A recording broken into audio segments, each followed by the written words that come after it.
Welcome to the second episode of the Research Paper Bootcamp series. In this video, we will explore step number 2, gathering background information and taking notes. At this stage, your research paper topic has been selected and you have developed a working thesis statement.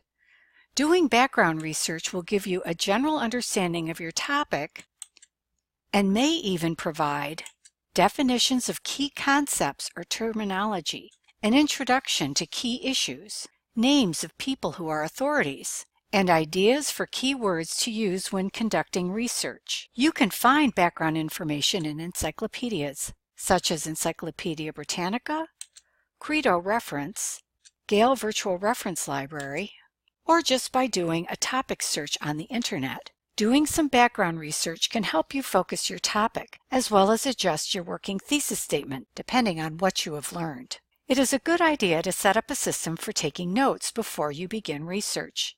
Begin by creating a simple outline of the topics you want to cover in your research paper. Use the topics in your outline to label your notes.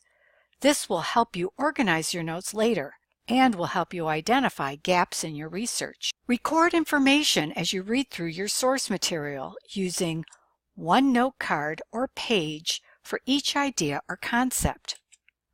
Label the note with a topic from your outline.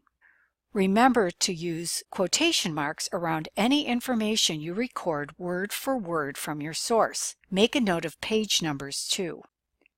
And remember to write down information about your source on the back of the note card or bottom of the page.